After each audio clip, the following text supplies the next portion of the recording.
Good morning विद्यार्थी मित्रांनो, चला लेक्चरला स्टार्ट करूया। बघा, फर्स्ट क्वेश्चन आहे, बोंडअळ्यांची अंडी कमी होण्यासाठी कोणत्या भक्षक अळीचा उपयोग केला जातो? तर कोणत्या भक्षक अळींचा उपयोग केला जातो बोंडअळीच्या नियंत्रणासाठी?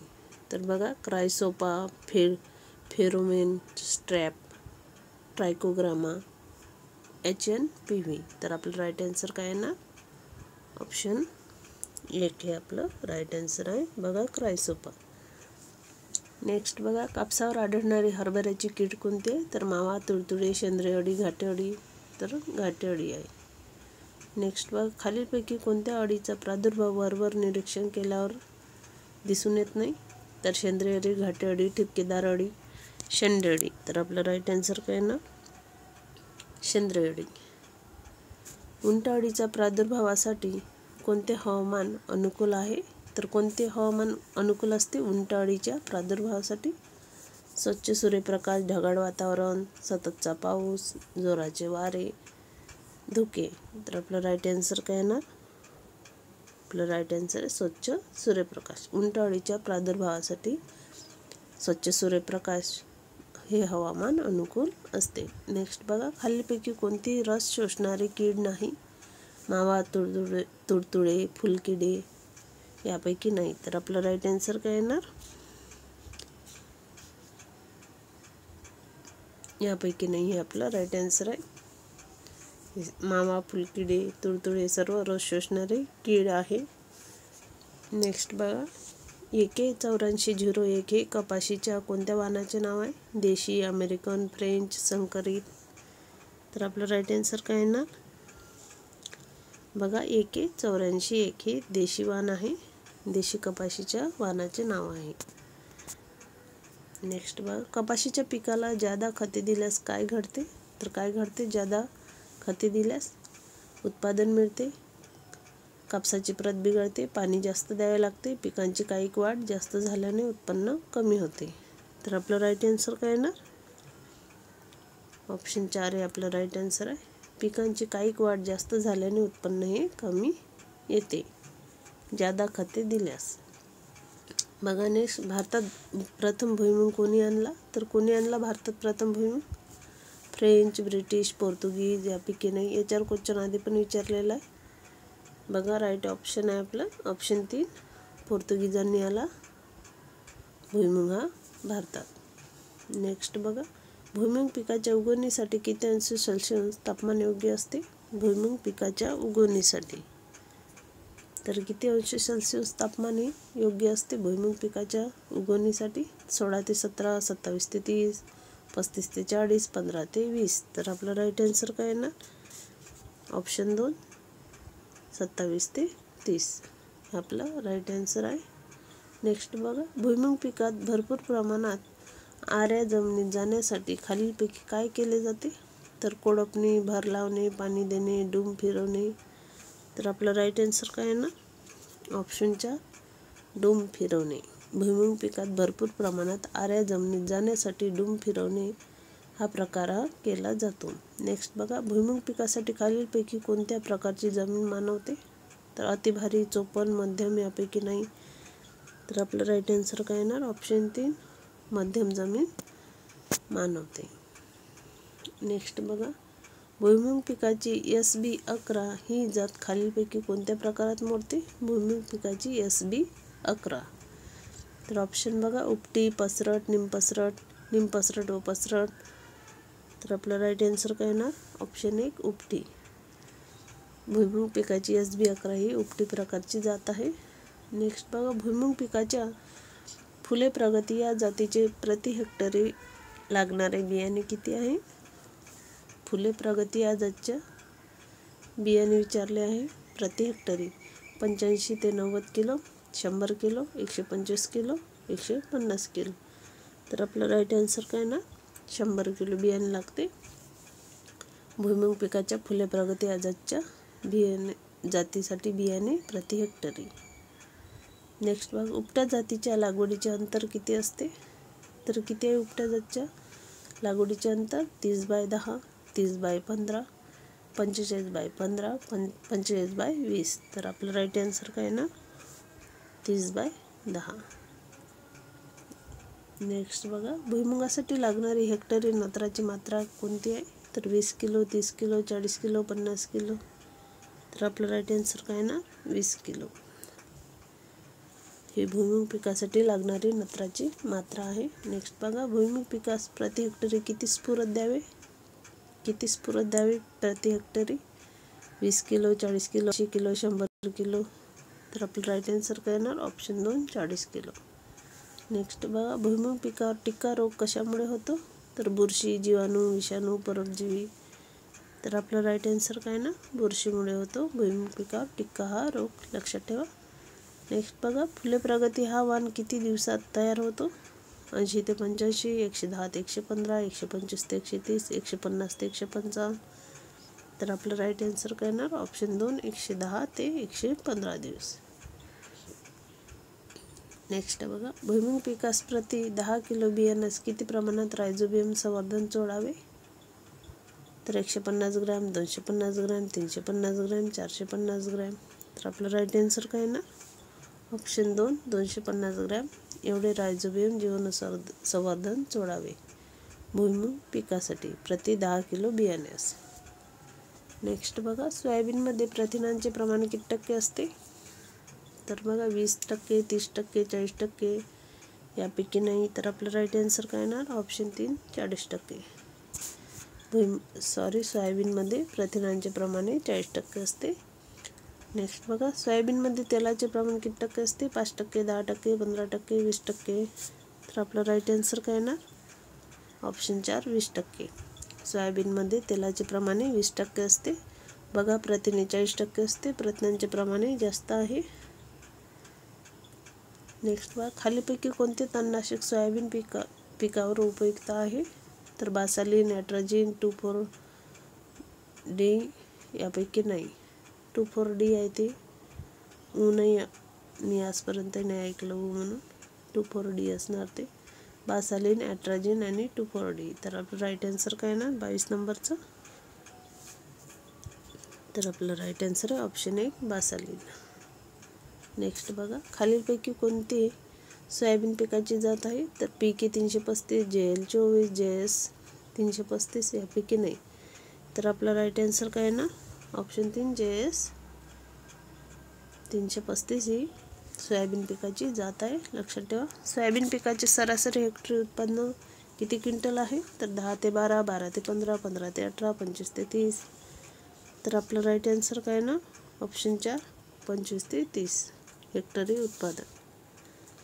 नेक्स्ट बघा, सोयाबीन पीक हवेतील किती किलो नत्र हेक्टरी स्थिर करते? तर 28, 38, 48, 58. तर आपलं राईट आन्सर काय ना ऑप्शन 3 48 किलो नत्र हे स्थिर करते. नेक्स्ट बघा, सोयाबीन पिकाच्या उगवणीसाठी कोणते तापमान चांगले मानवते? 10 अंश सेल्सिअस, 20 अंश सेल्सिअस, 30 अंश सेल्सिअस, 40 अंश सेल्सिअस. तर आपलं राईट आन्सर काय ना ऑप्शन 3 30 अंश सेल्सिअस. नेक्स्ट बघा, 10 किलो सोयाबीन बियाण्यास किती रायझोबियम जीवाणुसंवर्धन लागते? 10 किलो सोयाबीन बियाण्यास किती किलो रायझोबियम जीवाणुसंवर्धन लागते? तर 250 ग्रॅम, 500 ग्रॅम, 750 ग्रॅम यापैकी नाही. तर आपलं राईट आन्सर काय ना ऑप्शन 1 250 ग्रॅम लागते, लक्षात ठेवा. नेक्स्ट बघा, महाराष्ट्राचा सोयाबीन पिकाखाली क्षेत्रासाठी भारतात कितवा क्रमांक लागतो?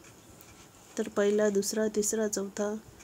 तर आपलं राईट आन्सर काय ना ऑप्शन 2 दुसरा क्रमांक लागतो महाराष्ट्राचा सोयाबीन पिकाखालील क्षेत्रात भारतात.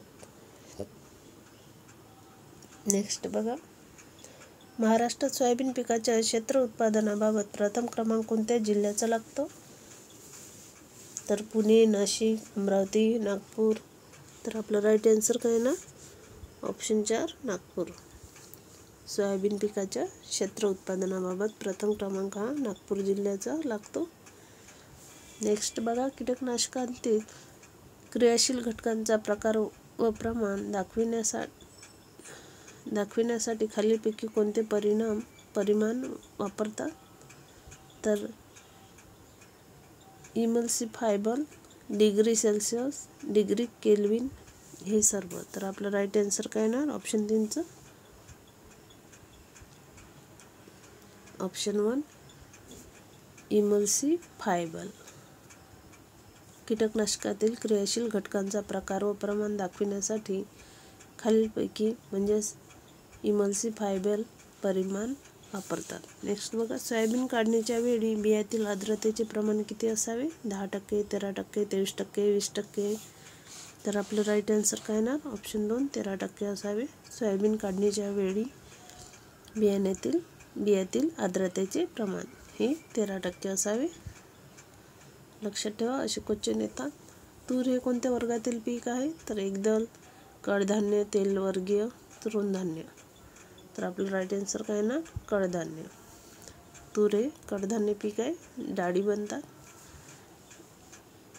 नेक्स्ट बघा, तुरीच्या दाण्यांमध्ये प्रथिनांचे प्रमाण किती? तर 10 ते 12, 14 ते 15, 20 ते 22, 25%. तर आपलं राईट आन्सर काय ना? तर आपलं राईट आन्सर आहे 33चं ऑप्शन 3 20 ते 22% असते. नेक्स्ट बघा, जगाच्या उत्पादनापैकी किती टक्के तुरीचे उत्पादन भारतात होते?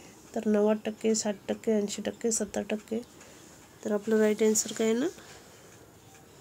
90%. जगाच्या उत्पादनापैकी 90% उत्पादन तुरीचे हे भारतात होते. नेक्स्ट बघा, तूर बियाण्यास पेरणीपूर्वी कोणते जीवाणू संवर्धन सोडावे? तर रायझोबियम, ॲझोटोबॅक्टर, ॲझोला यापैकी नाही. तर आपलं राईट आन्सर काय ना? Option 1 rhizobium. नेक्स्ट बघा, उशिरा येणाऱ्या वाणांमध्ये किती टक्के शेंगा वाढलेल्या असतात? तुरीची काढणी करावी. उशिरा येणाऱ्या वाणांमध्ये किती टक्के शेंगा वाढलेल्या असताना तुरीची काढणी करावी? तर 50 ते 55%, 60 ते 65%, 70 ते 75%, 80 ते 90%. तर आपलं राईट आन्सर काय ना? ऑप्शन 3 70 ते 75%. 70 ते 75% शेंगा वाढलेल्या असताना तुरीची काढणी करावी. नेक्स्ट बघा, तूर या पिकासाठी खालीलपैकी कोणते तणनाशक वापरावे? तर बासालिन, लासो, ॲट्राजिन, गोल. तर आपला राईट आन्सर काय ना? 37 नंबरचं ऑप्शन 1 बासालिन. तूर या पिकासाठी बासालिन हे तणनाशक वापरावे. नेक्स्ट बघा, तूर या पिकाचे सरासरी हेक्टरी किती किलो बियाणे लागते? तर 5 किलो, 8 किलो, 12 किलो, 20 किलो. तर आपलं राईट आन्सर काय ना? 12 किलो. नेक्स्ट बघा, तूर डाळीच्या निर्मितीमध्ये महत्त्वाचे 2 भाग कोणते? तर दाण्यांना तेल लावणे व पाण्यात भिजवणे, शेंगा वाळवणे आणि दाण्यांची टरफले काढणे, दाण्यांचा तेल लावणे आणि दाण्यांची टरफले काढणे, दाण्यांची टरफले काढणे आणि दाण्यांचे 2 भाग करणे. तर आपलं राईट आन्सर काय ना? ऑप्शन 4. डाळी बनवतो, दाण्यांची टरफले काढतात आणि दाण्यांचे 2 भाग बनवतात. नेक्स्ट बघा, कोणत्या पद्धतीने डाळ तयार केल्यास अधिक भाव मिळते? तर ओल्या, कोरड्या, दोन्ही नाही. तर आपलं राईट आन्सर काय ना? ऑप्शन 2 कोरड्या पद्धतीने डाळ तयार केल्यास जास्त भाव मिळते. नेक्स्ट बघा, तुरीमधून खालीलपैकी कोणत्या अन्नद्रव्याचा पुरवठा केला जातो? तर कॅल्शियम, फॉस्फरस, दोन्ही नाही. तर आपलं राईट आन्सर काय ना? ऑप्शन 3 दोन्ही. म्हणजे कॅल्शियम पण मिळते आणि फॉस्फरस पण मिळते तुरी डाळमधून. नेक्स्ट बघा, खालीलपैकी कोणत्या वाणात सर्व शेंगा जवळजवळ एकाच वेळी पक्व होतात? तर जागृती, प्रगती, दोन्ही नाही. तर आपलं राईट आन्सर काय ना? ऑप्शन 3 दोन्ही. म्हणजे जागृती पण आणि प्रगती पण. नेक्स्ट बघा, खोडकुजव्या व मर रोगाच्या लक्षणातील योग्य फरक सांगणारा पर्याय कोणता आहे? तर मर रोगाचे झाड पूर्ण वाढलेले, तर खोडकुजव्या फक्त जमिनीवर झाड वाढते. मर रोगात खोडात काळी रेष दिसते, तशी खोडकुजव्या रोगात दिसत नाही. नेक्स्ट बघा, मर रोगात पाने पिवळी पडून जमिनीकडे झुकतात, तर खोडकुजव्या ती वरच्या बाजूला आकसली जातात.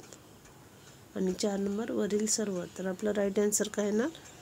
43चं ऑप्शन 1 मर रोगाचे झाड पूर्ण वाढते आणि खोडकुजव्यात फक्त जमिनीवरील झाड वाढते. यातले फरक आहे खोडकुजव्या आणि मर रोगातील. लक्षात ठेवा. नेक्स्ट बघा, महाराष्ट्रात बाजरी पिकाच्या एकूण क्षेत्राच्या टक्के क्षेत्र हे अवर्षण प्रवण भागात येते. तर किती क्षेत्र हे अवर्षण प्रवण भागात येते महाराष्ट्रात बाजरी पिकाचे? तर 56%, 66%, 76%, 86%. तर आपलं राईट आन्सर काय आहे ना, ऑप्शन 1 56% येते. नेक्स्ट बघा, हलक्या जमिनीसाठी ज्वारीच्या वाणाची शिफारस करण्यात आली आहे. तर कोणत्या वाणाची ज्वारीच्या हलक्या जमिनीसाठी शिफारस करण्यात आली? तर मालदांडी, फुले माऊली, फुले यशोदा, स्वाती. तर आपलं राईट आन्सर काय येणार? फुले यशोदा या जातीची शिफारसी करण्यात आली आहे. नेक्स्ट बघा, 46 नंबरचा क्वेश्चन, मक्यामध्ये किती टक्के एवढे खाण्यासाठी तेल असून ते हृदयरोगावर आशादायक आहे, म्हणजे उपयुक्त आहे? तर 1 ते 2, 3 ते 7%, 8 ते 10%, 11 ते 12%. तर आपलं राईट आन्सर काय येणार? ऑप्शन 4 11 ते 12% एवढे खाण्यासाठी तेल असून ते हृदयरोगावर आशादायक आहे. नेक्स्ट बघा, खेकडे भात पिकांचे कोणत्या प्रकारे नुकसान करतात? त्याच्यामुळे रानातील पाणी वाहून जाते, ते भाताची रोपे कुरतडून टाकतात, वरील दोन्ही यापैकी नाही. तर आपलं राईट आन्सर काय येणार? ऑप्शन 3 वरील दोन्ही. त्यांच्यामुळे रानातील पाणी वाहून जाते, ते भातातील रोपे कुरतडून टाकतात. नेक्स्ट बघा, खालीपैकी कोणत्या खताचा हप्ता विभागून देणे फायद्याचे ठरते? तर नत्र, स्फुरद, पालाश हे सर्व. तर आपलं राईट आन्सर काय ना, ऑप्शन 1 नत्र. नत्र या खताचा हप्ता विभागून देणे हे फायदेशीर ठरते. नेक्स्ट बघा, ज्वारीच्या कोणत्या जाती नत्रास उत्तम प्रतिसाद देतात? तर हळव्या, सुधारित, संकरित इ व उ म्हणजे दोन्ही जाती. तर आपलं राईट आन्सर काय आहे? ऑप्शन 4 दोन्ही पण. हळव्या आणि सुधारित दोन्ही पण जाती नत्रास उत्तम प्रतिसाद देतात.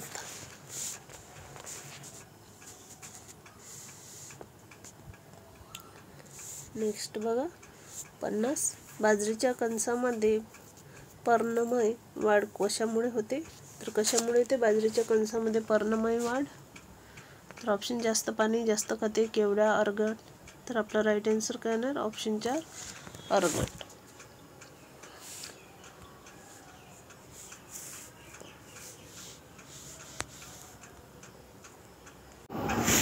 तर बघा, बाजरीच्या कणसांमध्ये पर्णमय वाढ कशामुळे होते? तर जास्त पाणी, जास्त खते, केवढा, अर्गट. तर आपलं राईट आन्सर काय येणार? ऑप्शन 4 अर्गटमुळे होते. नेक्स्ट बघ, कोरडवाहू क्षेत्रात खालीलपैकी कोणती गोष्ट महत्त्वाची आहे? तर आच्छादनाचा वापर, पाण्याचे योग्य नियोजन, योग्य जातीची निवड हे सर्व. तर आपलं राईट आन्सर काय येणार? ऑप्शन 4 सर्वच. आच्छादन पण आवश्यक आहे, पाण्याचे योग्य नियोजन आणि योग्य जातीची निवड सुद्धा. नेक्स्ट बघा, खालीलपैकी कोणत्या पिकात त्यांच्या जलद वाढीमुळे आंतरमशागत करत नाही? तर ओट, बार्ली, राळा, रागी. तर आपलं राईट आन्सर काय ना? ऑप्शन 1 ओट. नेक्स्ट बघा, भारतामध्ये मक्याची लागवड किती हंगामात करण्यात येते? तर 1, 2, 3, 4. तर आपलं राईट आन्सर काय ना? एका हंगामात. भारतामध्ये मक्याची लागवड ही एका हंगामात करण्यात येते. नेक्स्ट बघा, खालीलपैकी कोणता भाताचा वाण नाही? तर पवना, जया, रत्ना, श्रद्धा. तर आपलं राईट आन्सर काय येणार? श्रद्धा हा भाताचा वाण नाही, बाजरीचा वाण आहे. नेक्स्ट बघा, मिठाच्या द्रावणात बियाणे बुडविण्याची बीज प्रक्रिया कोणत्या पिकात करतात? मिठाच्या पाण्याची बीज प्रक्रिया ही कोणत्या बियाण्यात करतात? तर भात, ज्वारी, गहू, ओट. तर आपलं राईट आन्सर काय ना? ऑप्शन 1 भातासाठी मिठाच्या द्रावणात बुडविणे ही बीज प्रक्रिया म्हणून वापरतात त्याचे बियाणे.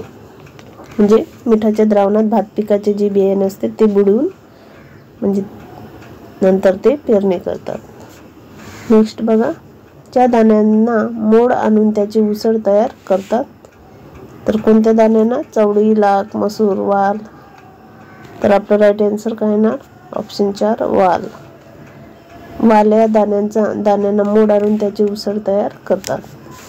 नेक्स्ट बघा, लॅथिरिझमचे प्रमाण खाण्यात जास्त झाल्यास काय होते? तर लॅथिरिझम म्हणजेच मसूर, लाख, वाल, उडीद. तर आपलं राईट आन्सर काय येणार? 57चा ऑप्शन 2 म्हणजेच लॅथिरिझम म्हणजेच लाखचे प्रमाण खाण्यात जास्त झाल्यास होतो. तर कशाचे प्रमाण जास्त झाल्यास लॅथिरिझम होतो? तर लाख याचे प्रमाण खाण्यात जास्त झाल्यास लॅथिरिझम हा होतो, असं तो क्वेश्चन दिला आहे. बघा नेक्स्ट बघा, हिंदीत या पिकाला केसरी असे म्हणतात. तर कोणत्या पिकाला केसरी असे म्हणतात हिंदीत? तर लाख, वाल, मसूर, चवळी. तर आपलं राईट आन्सर काय ना? लाख या पिकाला हिंदीत केसरी असे म्हणतात. नेक्स्ट बघा, पिकाच्या डाळीत फॉस्फेरिक आम्लाचे प्रमाण जास्त असते. तर कोणत्या पिकाच्या डाळीत? मूग, उडीद, लाख, मसूर. तर आपलं राईट आन्सर काय येणार? ऑप्शन 2 उडीद. फॉस्फेरिक आम्लाचे प्रमाण जास्त असते उडीद डाळीमध्ये. नेक्स्ट बघा, पिकांच्या कोवड्या पानात मॅलिक व ऑक्झॅलिक आम्ल असते. तर लाख, मसूर, हरभरा, चवळी. तर आपलं राईट आन्सर काय येणार? हरभरा पिकाच्या कोवड्या पानात मॅलिक ॲसिड असते, लक्षात ठेवा.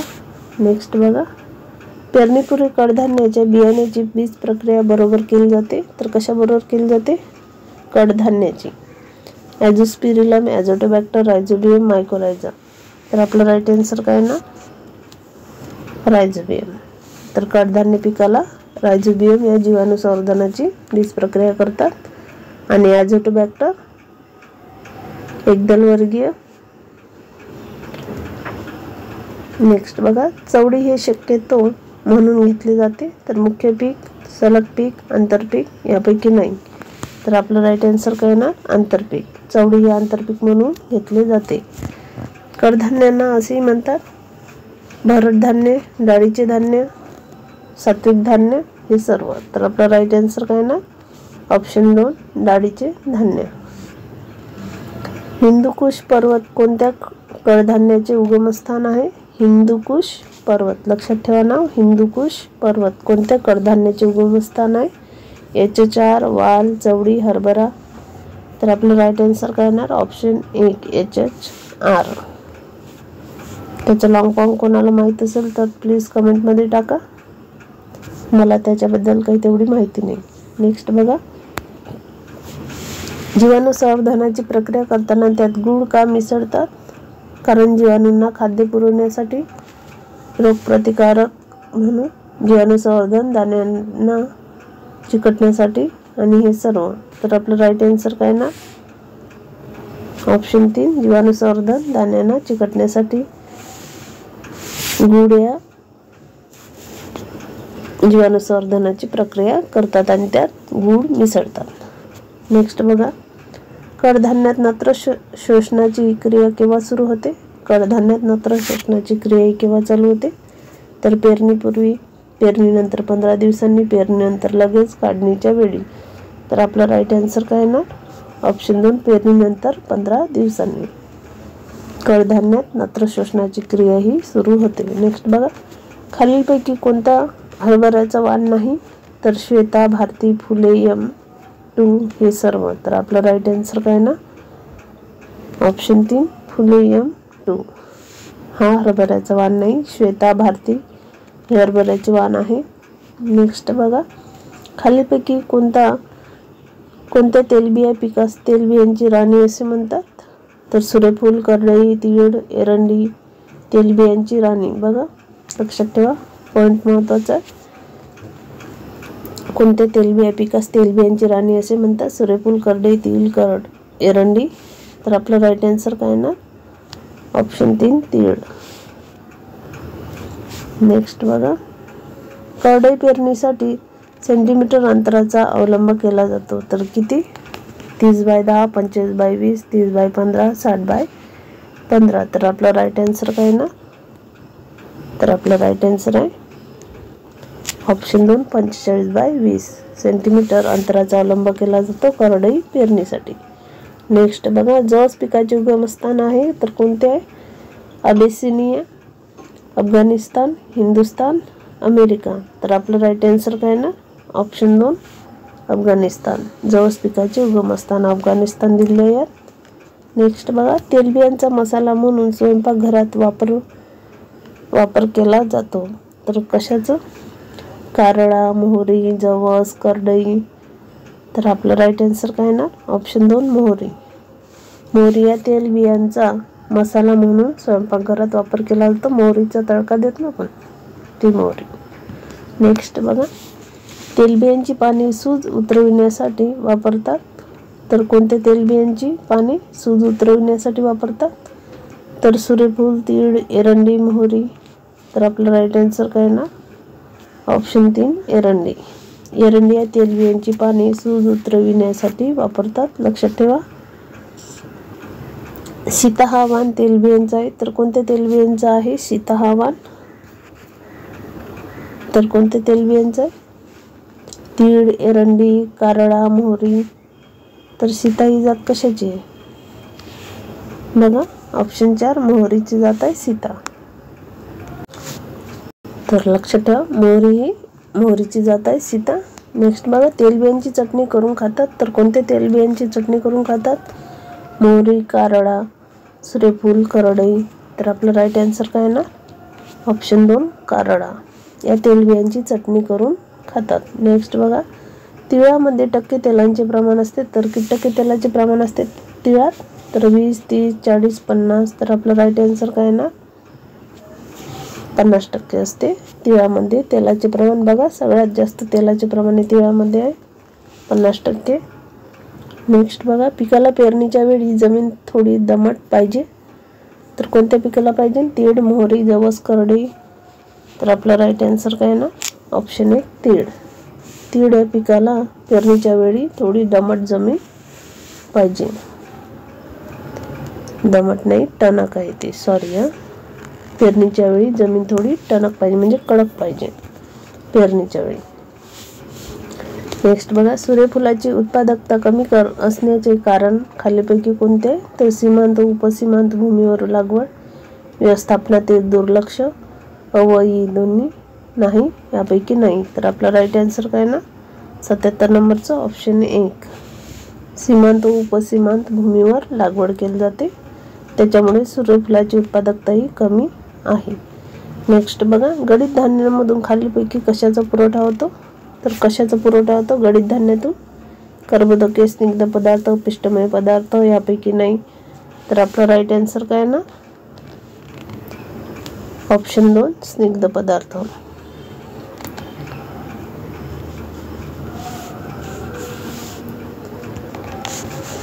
तर गडीत धान्यातून स्निग्ध पदार्थ पुरवठा होतो. नेक्स्ट बघा, हाताने परागीभवन करणे कोणत्या पिकाच्या उत्पादनात वाढ करते? तर तीळ, जवस, सूर्यफूल, करडई. तर आपला राईट आन्सर काय ना? ऑप्शन 3 सूर्यफूल. हाताने परागीभवन करणे हे पिकाच्या उत्पादनात वाढ करते तर कोणत्या पिकात? सूर्यफूल पिकात. वाढलेल्या लसूण घासात किती टक्के प्रथिने असतात? तर किती टक्के प्रथिने असतात वाढलेल्या लसूण घासात? तर 16 ते 17%, 18 ते 19%, 20 ते 21%, 22 ते 23%. तर आपलं राईट आन्सर काय ना? 18 ते 19% प्रथिने असतात वाढलेल्या लसूण घासात. लक्षात ठेवा, वाढलेल्या लसूण घासात प्रथिनांचे प्रमाण विचारले 18 ते 19% आहे. नेक्स्ट, 10 टन बरोबर किलोग्रॅम. तर किती किलोग्रॅम होते 10 टन बरोबर? 1000, 10,000, 100, 1,00,000. तर आपलं राईट आन्सर काय ना? ऑप्शन 2 10,000. नेक्स्ट बघा, ज्वारीच्या ताटामध्ये आठवड्यापर्यंत हायड्रोसायनिक ॲसिड तयार होते तर 4 ते 6, 6 ते 8, 8 ते 10, 10 ते 12. तर आपलं राईट आन्सर काय ना? ऑप्शन 3 8 ते 10. ज्वारीच्या ताटामध्ये 8 ते 10 आठवड्यापर्यंत हायड्रोसायनिक ॲसिड हे तयार होते. लक्ष ठेवा. नेक्स्ट बघा, बाजरीच्या चारा पिकासाठी हेक्टरी किलोग्रॅम बियाणे वापरावे तर किती?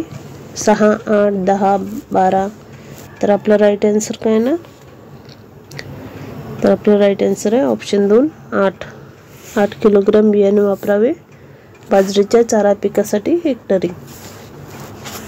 नेक्स्ट बघा, पिकास एकदल चारा पिकांचा राजा असे संबोधले जाते। तर बघा, एकदल पिकांचा चाराचा राजा कोणता आहे? तर बाजरी, मका, ज्वारी, ओट। तर आपलं राईट आन्सर काय येणार? 84चं मका। ऑप्शन 2 हे आपलं राईट आन्सर आहे। मका हा एकदल चारा पिकांचा राजा आहे, लक्षात ठेवा। ओट, सातू पिकांचे प्रति हेक्टरी किलोग्राम बियाणे वापरावे तर 50, 75, 100, 125। तर आपलं राईट आन्सर काय येणार? तर आपलं राईट आन्सर आहे ऑप्शन 3 100। ओट म्हणजेच सातू पिकाचे प्रति हेक्टरी 100 किलो बियाणे वापरावे। नेक्स्ट बघा, लसूण घास पिकास पहिल्या कापणीनंतर दर महिन्यांनी 15 किलो नत्र स्फुरद द्यावे। 15 किलो नत्र आणि 15 किलो स्फुरद द्यावे तर किती महिन्यांनी? 2, 4, 6, 8। तर आपला राईट आन्सर काय येणार? 4 महिन्यांनी। दर 4 महिन्यांनी लसूण या पिकास पहिल्या कापणीनंतर 15 किलो हे नत्र स्फुरद द्यावे। नेक्स्ट बघा, बरसिम या पिकाचे हेक्टरी उत्पादन टन आहे तर किती टन आहे? बरसिम या पिकाचे हेक्टरी उत्पादन 20 ते 40, 40 ते 60, 60 ते 80, 80 ते 100। तर आपला राईट आन्सर काय येणार? आपला राईट आन्सर आहे ऑप्शन 3 60 ते 80।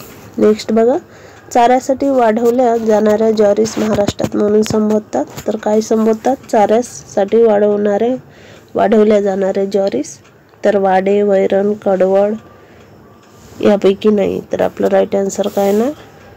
आपलं राईट आन्सर आहे ऑप्शन 3 कडवळ असे म्हणतात। आपण तो कडवळ टाकलाय, म्हणजे चारा पीक टाकलाय। जनावरांना एकदल व द्विदल चाऱ्याचे प्रमाण किती द्यावे? तर 1:1, 1:2, 2:1 यापैकी नाही। तर आपलं राईट आन्सर काय येणार? ऑप्शन 1 1:1 द्यावे एकदल व द्विदल चाऱ्याचे प्रमाण जनावरांना। नेक्स्ट बघा, आफ्रिकन टॉल ही जात खालीलपैकी कशाची आहे? तर बाजरी, ओट, बरसिम, मका। तर आपलं राईट आन्सर काय येणार? ऑप्शन 4 मक्याची जात आहे आफ्रिकन टॉल, लक्षात ठेवा।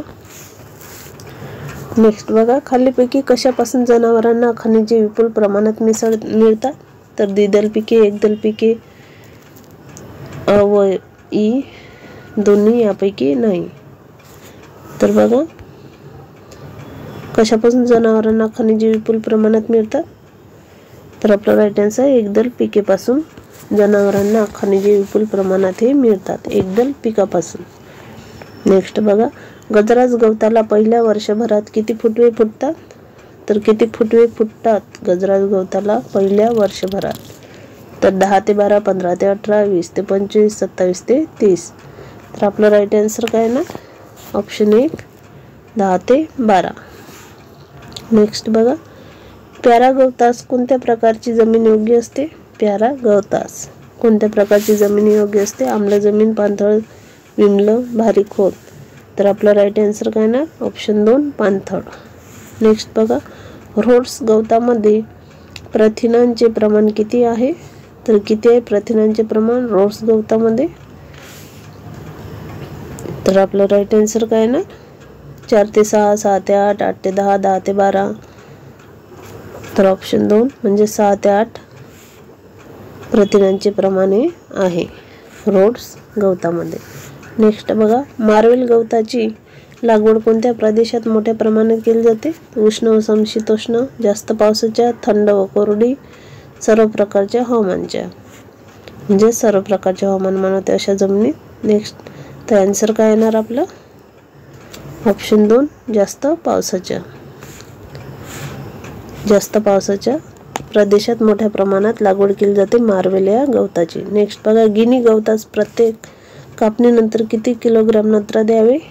गिनी गवतास तर कापणीनंतर प्रति किलोग्राम किती नत्र द्यावे म्हणतात? तर 20, 30, 40, 50। तर आपला राईट आन्सर काय ना? ऑप्शन 4 50, प्रति किलो 50 नत्र द्यावे। चला तर लेक्चर इथेच थांबूया आपण, भरपूर मोठं लेक्चर झालंय। भेटूया नेक्स्ट लेक्चरमध्ये।